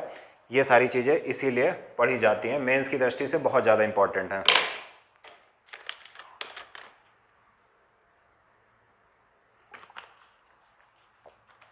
अब जो नेक्स्ट क्वेश्चन है, जो हमारे आज का सेशन का लास्ट क्वेश्चन है, वो क्वेश्चन क्या है कि भारत नेट परियोजना को किस मंत्रालय द्वारा क्रियान्वित किया जा रहा है। ऑप्शन है वित्त मंत्रालय, रक्षा मंत्रालय, गृह मंत्रालय, संचार मंत्रालय। तो ये किसके, संचार मंत्रालय के द्वारा संचालित या क्रियान्वित, इम्प्लीमेंट किया जा रहा है। अब ये पूरा मामला क्या है इसको समझिए। देखिए न्यूज़ क्या है, न्यूज़ पढ़ लीजिए, उसके बाद मैं अच्छे से बताऊंगा एकदम बेसिक से। न्यूज़ ये है कि हाल ही में केंद्रीय मंत्रिमंडल ने, जो भी इंपॉर्टेंट वर्ड्स हैं मैं उसमें अंडरलाइन करूंगा, हाल ही में केंद्रीय मंत्रिमंडल ने सार्वजनिक निजी भागीदारी मॉडल के माध्यम से भारत नेट परियोजना के कार्यान्वयन के लिए कुछ रुपए हमें ध्यान नहीं देने, खर्च किए। और व्यवहार्यता अंतराल अनुदान, इसको समझेंगे क्या होता है, जिसे VGF भी बोलते हैं, वाइबिलिटी गैप फंडिंग। तो ये सारा हम समझेंगे कि क्या होता है। ये 2 कीवर्ड हैं, इनको याद रखिएगा।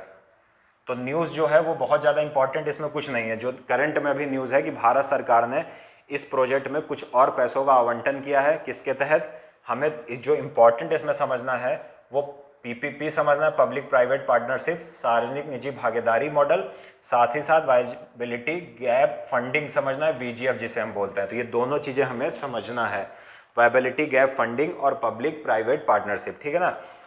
तो इसको समझने से पहले करंट की जो सबसे पहली डिमांड होती है वो ये होती है कि आप जिस भी टॉपिक को समझ रहे हो, अगर आपको एकदम स्टार्टिंग से उसका बेस नहीं पता है तो आप उसको नहीं कर पाओगे। ये आप लिख के रखिए, आप हो सकता है करंट में कुछ देख लो, लेकिन ज़रूरी है कि आप उस पूरे टॉपिक को बेसिक से समझो। तो एकदम मैं सूक्ष्म स्तर से बताऊंगा, माइक्रो लेवल से स्टार्ट करूंगा और बहुत आगे तक ले जाऊंगा।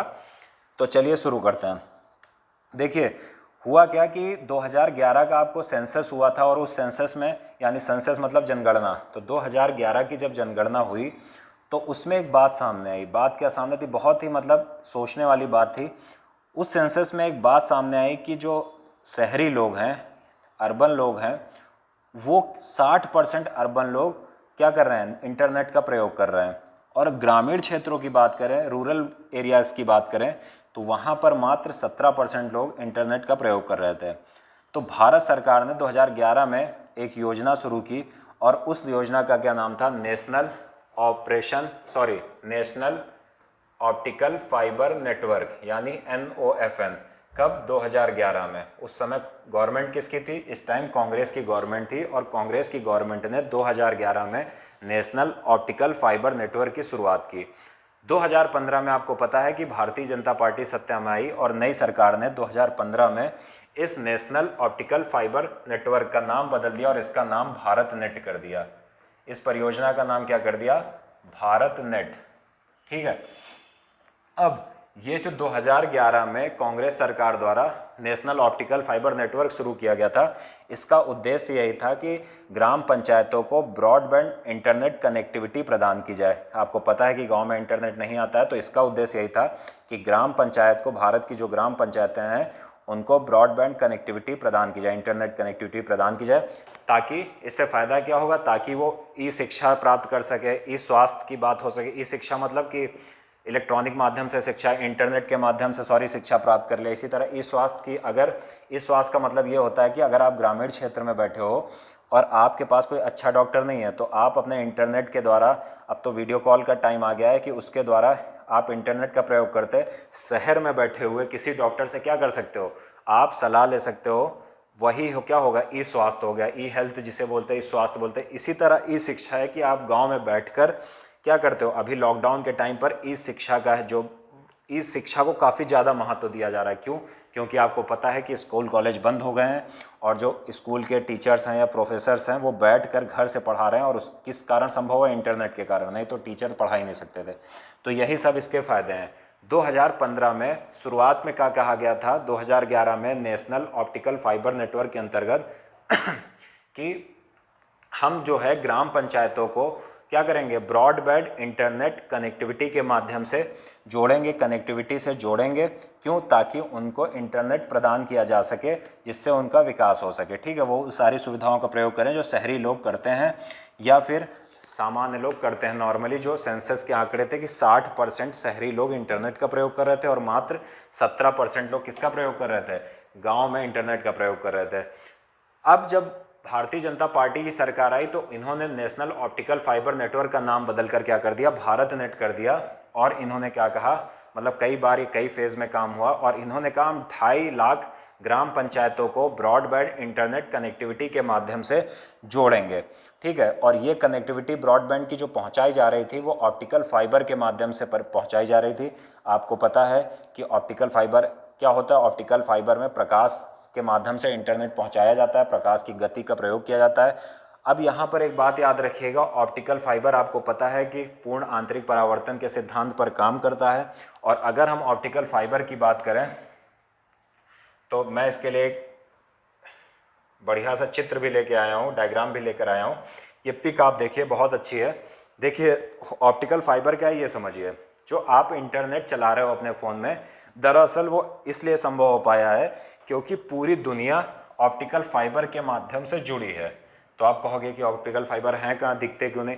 दरअसल ये जो पूरी दुनिया में इंटरनेट चल रहा है और सारी दुनिया ऑप्टिकल फाइबर के माध्यम से जुड़ी है, ये सारे ऑप्टिकल फाइबर समुद्र की काफ़ी गहराई से होकर गुजरते हैं और पूरी दुनिया को जोड़ते हैं। ठीक है ना?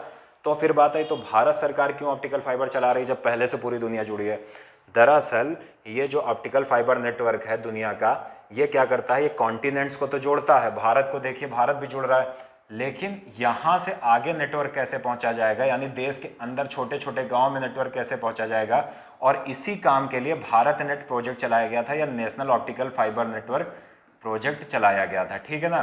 तो भारत नेट जो प्रोजेक्ट है वो वही है कि जो ऑप्टिकल फाइबर समुद्र तक तो पहले ही आ चुके हैं, उनको गांव-गांव से जोड़ा जाए। भारत के अंदर प्रत्येक व्यक्ति को ये सुविधा प्रदान की जाए कि वो इंटरनेट का प्रयोग कर सके। इसीलिए भारत नेट परियोजना चालू की गई और उस परियोजना के तहत लगभग 2.5 लाख ग्राम पंचायतों को क्या करना था, ब्रॉडबैंड इंटरनेट कनेक्टिविटी के माध्यम से जोड़ना था। तो ये सारा मामला है। अब सबसे बड़ी बात जो आती है, यहाँ पर क्या किया गया इस प्रोजेक्ट में एक दो चीज़ें आपको बहुत ज़रूरी याद रखनी, इसमें नहीं भी लिखी हैं तो मैं बता दे रहा हूँ, उस पर गौर करिए। देखिए इस प्रोजेक्ट की जो सबसे खास बात है वो ये है कि इस प्रोजेक्ट में, किसमें, ये भारत नेट प्रोजेक्ट में क्या हुआ कि अभी सरकार ने कहा क्या है कि अब सरकार इसका विस्तार कैसे करेगी, पब्लिक प्राइवेट पार्टनरशिप के माध्यम से। तो सबसे पहले चीज़ ये जानना जरूरी है कि पब्लिक प्राइवेट पार्टनरशिप क्या होती है। पब्लिक प्राइवेट पार्टनरशिप का मतलब ये होता है कि आपको पता है कि सरकार के पास बहुत ज़्यादा धन नहीं होता है, क्योंकि बहुत सारी और भी कल्याणकारी योजनाएं संचालित करनी रहती हैं। साथ ही साथ आपको पता है कि जो प्राइवेट सेक्टर है उसके पास बहुत ही मॉडर्न टेक्नोलॉजी होती है, आधुनिक तकनीकी होती है, जो शायद गवर्नमेंट सेक्टर के पास इतनी बेहतर नहीं होती है। तो सरकार चाहती है, और साथ ही साथ एक चीज़ और ऐड कर दूँ कि जो प्राइवेट सेक्टर के वर्कर्स होते हैं, वो कहना बहुत लोग इस बात को बुरा मान सकते हैं, लेकिन जो वर्तमान में बहुत सारी रिसर्च भी सामने आ रही हैं कि जो प्राइवेट सेक्टर के वर्कर्स हैं वो गवर्नमेंट सेक्टर के वर्कर से ज़्यादा स्किलफुल हो रहे हैं। क्यों? क्योंकि उन्हें जॉब गारंटी नहीं प्राप्त है और वो अपने आप में सुधार करते रहते हैं, क्योंकि उन्हें ये डर होता है कि कहीं मेरी जॉब ना चली जाए। मैं नहीं कह रहा हूँ, बहुत सारा आपको ऐसा मटेरियल मिल जाएगा, रिपोर्ट्स मिल जाएंगी। अब ये होती पब्लिक प्राइवेट पार्टनरशिप कि सरकार प्राइवेट सेक्टर के साथ कॉपरेशन करती है किसी भी इंफ्रास्ट्रक्चर प्रोजेक्ट को डेवलप करने के लिए। इससे फ़ायदा क्या होता है? इससे फ़ायदा होता है कि सरकार के पास जो बहुत ज़्यादा धन नहीं था या रिसोर्सेस नहीं था, सरकार उसकी प्राइवेट सेक्टर की मदद लेती है। साथ ही साथ इसके अंतर्गत सरकार प्राइवेट सेक्टर की स्किल का भी प्रयोग करती है। तो ये सारे इस पब्लिक प्राइवेट पार्टनरशिप से फ़ायदे होते हैं। तो जो लोग इस पर क्लेम करते हैं, उंगलियां उठाते हैं, वो पहले इसको समझें कि इसका मूल मतलब क्या है, कि पब्लिक प्राइवेट पार्टनरशिप कोई ख़राब इंस्ट्रूमेंट नहीं है, क्योंकि भारत को आपको पता है कि गवर्नमेंट के पास लिमिटेड रिसोर्सेज हैं। तो ये हो गया क्या, पब्लिक प्राइवेट पार्टनरशिप। अब दूसरा था वायबिलिटी गैप फंडिंग। ये क्या होता है ये समझिए। मैंने बताया था कि हमें दो टर्म समझने पड़ेंगे जो इसमें नहीं दिए गए थे आर्टिकल में, तो ये दोनों टर्म अलग से समझ लीजिए। अब देखिए, मान लिया कि कोई प्रोजेक्ट 100 रुपये का, और ये 100 रुपये मैं एग्जाम्पल ले रहा हूँ, कोई प्रोजेक्ट इस तरह नहीं होता है जिसमें पब्लिक प्राइवेट पार्टनरशिप होती है, तो कोई भी कर देगा। कोई बहुत बड़ा प्रोजेक्ट होता है। मान लिया ये प्रोजेक्ट 100 रुपये का था, ठीक है। तो वायबिलिटी गैप फंडिंग क्या होती है, इसका मतलब समझिए। सरकार क्या करती है कि सरकार योजना के दौरान ही सरकार क्या करेगी, प्राइवेट सेक्टर से, ये पीपी के अंतर्गत एक सिस्टम है, यानी जो वायबिलिटी गैप फंडिंग है ये पीपीपी यानी पब्लिक प्राइवेट पार्टनरशिप का ही एक इंस्ट्रूमेंट है। इसके तहत होता क्या है कि सरकार कहती है कि सरकार मान के चलती है कि जो प्रोजेक्ट डेवलप हो रहा है वो बहुत महंगा है, यानी 100 रुपये। तो सरकार निजी क्षेत्र का हाथ बटाने के लिए करती क्या है, कहती है ठीक है 80 रुपये आप दे दो और 20 रुपये हम दे देंगे, यानी योजना के दौरान ही 20% हम दे देंगे, 80% आप दे दो। तो सरकार क्या कर रही है, योजना के दौरान ही क्या कर रही है, सरकार क्या करती है, योजना के दौरान ही कुछ पैसा देती है, कुछ रिसोर्सेज देती है, जिससे इसका फ़ायदा क्या होता है, ना तो सरकार के ऊपर बहुत ज़्यादा भार पड़ रहा है, ना प्राइवेट सेक्टर या निजी क्षेत्र के ऊपर बहुत ज़्यादा भार पड़ रहा है। अब आपको एक बात याद रखना पड़ेगा, वो बात क्या है कि ये जो ऑप्टिकल फाइबर हैं, सबसे इंपॉर्टेंट बात याद ये रखिएगा कि कोई आपसे क्वेश्चन पूछ सकता है कि ऑप्टिकल फाइबर तो पहले से ही बिछे हुए हैं, तो सरकार ये भारत नेट को चला रही, जो भी ऑप्टिकल फाइबर पहले से बिछे हुए हैं वो क्या करें, पूरे कॉन्टिनेंट्स को आपस में जोड़ रहे हैं ताकि ब्रॉडबैंड इंटरनेट कनेक्टिविटी इंक्रीज की जा सके। अब जो भारत सरकार कर रही है वो भारत के अंदर ऑप्टिकल फाइबर बिछा रही है, ठीक है ना। तो ये किसको वहन करना पड़ेगा, ये भारत सरकार वहन कर रही है। और अब भारत सरकार इसमें क्या कर रही है, प्राइवेट सेक्टर को भी इंक्लूड करने का प्रयास कर रही है। तो ये पूरा मामला है। अब एक चीज और देख लीजिएगा कि आपको सब कुछ इसमें दिया हुआ है, दरअसल उद्देश्य यही कि 2 Mbps से 20 Mbps तक की स्पीड प्रदान की जाए। और सबसे इंपॉर्टेंट बात ये याद रखिएगा कि पता नहीं लिखा है कि नहीं, ये लिखा है भारत, इसका क्या है कि ये एक, जैसे आपको पता है कि सरकार क्या चाह रही है कि इस प्रोजेक्ट को डेवलप किया जाए, तो सरकार ने क्या किया ये इसमें लिखा नहीं, कंपनी एक्ट 2013 के माध्यम से बीबीएल का संगठन किया या गठन किया। बीबीएल क्या होता है, बीबीएल का फुल फॉर्म होता है ब्रॉडबैंड नेटवर्क निगम लिमिटेड, यानी जो ये बीबीएनएल है ये क्या कर रहा है, ये संचार मंत्रालय या टेलीकॉम मिनिस्ट्री के अंतर्गत आता है और ये एक प्रकार की कंपनी है, या हम कहते हैं स्पेशल पर्पस व्हीकल भी इसे बोला जाता है। अब ये एसपीवी क्या है ये समझिए। सरकार चाह रही है कि जो भी ऑप्टिकल फाइबर वाला नेटवर्क है ये किसी एक, क्या कर दिया है, किसी एक व्यक्ति तो नहीं कहेंगे, किसी एक, हम कहते हैं कि स्पेशल पर्पस व्हीकल को दे दिया जाए, किसी एक कंपनी को दे दिया जाए। इसीलिए एक स्पेशल पर्पस व्हीकल का गठन किया गया और इसका गठन कंपनी एक्ट 2013 के माध्यम से किया गया। और ये स्पेशल पर्पस व्हीकल होता क्या है, इसका गठन किसी विशेष काम के लिए किसी निर्धारित अवधि के लिए किया जाता है, और जैसे वो काम कंप्लीट हो जाता है वैसे ही क्या होता है, ये अपने आप समाप्त हो जाता है। अब होता क्या है, सरकार इसका गठन क्यों करती है, थोड़ी टेक्निकल चीज़ है, ये समझ लीजिए। मैं अगर एक बात बताऊं आपको कि सरकार इसका गठन क्यों करती है, तो ये समझिए। पहले मान लिया कि गवर्नमेंट है, ठीक है, एक मिनट कलर चेंज कर लेता हूँ। ये गवर्नमेंट है और गवर्नमेंट नहीं चाहती है कि जो ब्रॉडबैंड भारत नेट परियोजना चल रही है, प्रोजेक्ट चल रहा है, इसमें सरकार को ज़्यादा टेंशन लेना पड़े या सरकार को सारा काम देखना पड़े। तो सरकार क्या करेगी, एक स्पेशल पर्पस व्हीकल बनाएगी कंपनी एक्ट के तहत। अभी सरकार ने कौन सी बनाई है, BBNL, ठीक है, यानी फुल फॉर्म क्या था, ब्रॉडबैंड भारत निगम लिमिटेड, ठीक है। अब क्या होगा कि ये सीधी सी बात है, ये कई लोगों से कांटेक्ट करेगी। जैसे अगर इसको लोन चाहिए तो BBNL क्या करेगी, बैंक के पास जाएगी। इसी तरह इसको बहुत सारे और भी चाहिए, ठीक है, प्राइवेट सेक्टर को भी यही हैंडल करेगी, प्राइवेट सेक्टर के जो भी खर्चे वर्चे होंगे यही सब देखेगी। तो ये क्या कर रही है, जो काम एक आदमी घर बनवाता है तो वो क्या करता है, बैंक के पास भी जाता है, लेबर मिस्त्री भी देखता है, वैसे ही सरकार इस बर्डन से अपने आप को हटाने के लिए कंपनी अधिनियम 2013 के तहत एक SPV गठित करती है। इसका मतलब है स्पेशल पर्पस व्हीकल, यानी विशेष उद्देश्य उपकरण कह लो व्हीकल का मतलब। तो इसका मतलब ये हुआ कि सरकार ने इस उद्देश्य को, भारत नेट वाले उद्देश्यों को प्राप्त करने के लिए एक स्पेशल पर्पस व्हीकल का गठन किया, और उस स्पेशल पर्पस व्हीकल का नाम था BBNL, और ये अभी काम कर रहा है और ये प्रोग्राम चल रहा है। इसके कई फेज़ लॉन्च हो चुके हैं। पहले फेज़ में 1 लाख ग्राम पंचायतों को कवर किया जाना था, इसी तरह धीरे धीरे मामला बढ़ रहा है। तो ये पूरा मामला था किसका, भारत नेट या नेशनल ऑप्टिकल फाइबर नेटवर्क का। तो उम्मीद है कि आपको अच्छे से समझ में आई होगी। आज की करंट जो टॉप 5 हमारा है ये अच्छे से समझ में आया। लेकिन आज ऐसा है कि जाते जाते एक मैं मैसेज देना चाहता हूँ, क्योंकि कल जब मैं ये तैयारी कर रहा था आज के क्लास की, क्योंकि मुझे पूरा मतलब भेजना पड़ता है लिख के कि क्या टाइप करना है क्या नहीं टाइप करना, तो जो एक न्यूज़ जिसने मुझे सबसे ज़्यादा झकझोर कर रख दिया वो ये वाली न्यूज़ थी, जिसे सबको देखना चाहिए। और ख़ासकर आपको ये ज़रूर देखना चाहिए कि ये पोलर बियर जो ह्यूमन के कारण किसी जीव को समस्या हो रही है, तो इस पर गौर करना बहुत ज़रूरी है, क्योंकि कोविड के बाद मनुष्य को अपने जीवन की भी कीमत पता चल चुकी है। तो इसलिए ये ज़रूरी है कि सहयोग और संगठन के साथ रहें। ये सहयोग सिर्फ मनुष्य के साथ ज़रूरी नहीं है, बल्कि इस पूरे इन्वायरमेंट की जो भी नेचर है उसको आप बिगाड़िए मत। आप ये मत करिए, आप प्रयास करिए। जैसे जो लोग बाइक से चलते हैं, कार से चलते हैं, अगर उनके पास एक ऑप्शन पब्लिक ट्रांसपोर्ट है तो उसका यूज़ करने में क्या समस्या है। पब्लिक ट्रांसपोर्ट में क्या होता है, आप अगर हर आदमी अपनी अपनी बाइक अपनी अपनी कार लेकर निकलेगा तो उससे नुकसान ये होगा कि पॉल्यूशन बढ़ेगा। लेकिन अगर आप क्या करोगे, अगर आप पब्लिक ट्रांसपोर्ट बस से सफ़र कर रहे हो तो बस से तो वैसे भी उतना ही पॉल्यूशन होना है, और अगर आप बस से सफ़र करोगे तो बस से रोज़ उतना ही पॉल्यूशन होता है और आपका पॉल्यूशन इंक्रीज़ हो जाएगा। उससे फ़ायदा ये होगा कि ये जो सारी समस्याएं आ रही हैं, आप देख रहे हो क्या क्या समस्याएं भी देखनी पड़ेंगी, कितने आइलैंड डूबेंगे, कितने लोग मरेंगे, ये जो जीव आपको पोलर बियर दिख रहे हैं ये सब धीरे धीरे समाप्त होंगे, क्योंकि इनका जीवन ही किस पे आश्रित है, इनका जीवन ही बर्फ़ पे आश्रित है।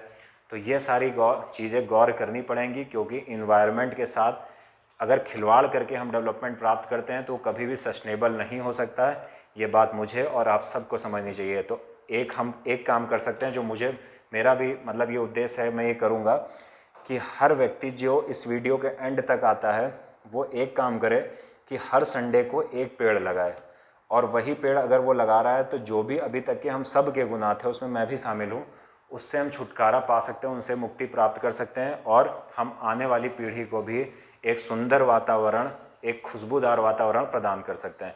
तो उम्मीद है आपको पसंद आया होगा। आज मैं पेज नहीं हटाऊंगा, मैं यही लगा रहने दूंगा, और उम्मीद करूंगा कि आप लोग इस बात को मानेंगे और अधिक से अधिक क्या करेंगे, प्लांटेशन करेंगे, वृक्षारोपण करेंगे। इस बात को गौर रखिएगा, ये हमारे उज्जवल भविष्य के लिए और जो हमारी आने वाली पीढ़ियाँ हैं उनके उज्जवल भविष्य के लिए बहुत ज़रूरी है। तो मिलते हैं कर फिर नेक्स्ट सेशन के साथ। अधिक से अधिक वीडियो को शेयर करिए अपने दोस्तों में, सभी के बीच, ताकि सभी इस वीडियो का फ़ायदा उठा सकें और आप भी इसको बेहतर ढंग से पढ़िए। चलिए मिलते हैं कल फिर क्लास में। नमस्कार, जय हिंद।